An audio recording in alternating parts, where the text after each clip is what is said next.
ఇంకొక జన్మ అనేది భూమి మీదకి వచ్చినామంటేనే ఏదో పని చేయడానికి వచ్చి పని చేసిన పని చేయడానికి మనం వచ్చాం కాబట్టి పని చేయకుండా మనము వెళ్ళడానికి వీల్లేదు. మనకి ఇచ్చిన పనిని మనము 100% చేసి 100% చేసి దేవుని చేత శభాష్ అనిపించుకోవడానికి వచ్చాం. ఎందుకోసం అంటే ఎవరు పంపించారు? మళ్ళీ ఆయనని ఎదుర్కోవాలి ఖచ్చితంగా. మనం ఏదో ఒక దినాన ఒక పని చెయ్యని నేను పంపి, కానీ ఫైనల్ గా మళ్ళీ నువ్వు నా దగ్గరకు రావాల్సింది.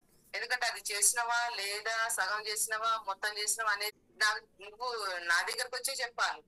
నా దగ్గరకు వచ్చి చెప్పినప్పుడు నువ్వు 100% చేసినావంటే ఇక నాకు ఎట్లుంటది?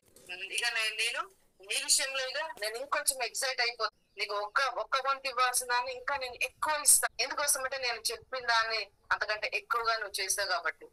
సేమ్ నీ దేవుడైన యెహోవా, నా దేవుడు నన్ను ఒక దానికోసం పంపించాడు. ఈ పని, ఇది నీ పని, ఇది నువ్వు చెయ్యాలి.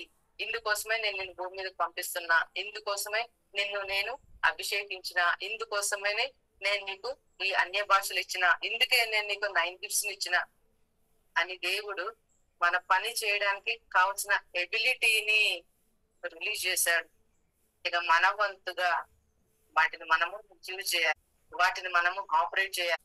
మనము అందులో కష్టపడాలి, ఆత్మలో బర్న్ అవ్వాలి, ఆత్మతోటి మనము మూలగాలి, స్పిరిట్ తోటి మనము ఫిల్ చేయబడాలి. అర్థమవుతుందా? టంగ్స్ తోటి బాగా కనెక్ట్ అవ్వాలి, టంగ్స్ లో బాగా బాగా బాగా ప్రార్థన చేయాలి. ఇదంతా కష్టపడటం. ఇది దేవుని దగ్గర కష్టపడటం. కష్టపడటం అనేది ఇక్కడ నువ్వు పెట్టి దేవుడు కష్టపడటం దేవుడికి ఇష్టం ఉండదు, కష్టపడొద్దని ఇక్కడ గనక నువ్వు ఎస్కేప్ అయితే నువ్వు ఫూలిష్ అవుతావు తప్ప నువ్వు జ్ఞానవంతుడివిగా. నీ కష్టం అనేది దేవుని దగ్గర 100% ఉండాలి.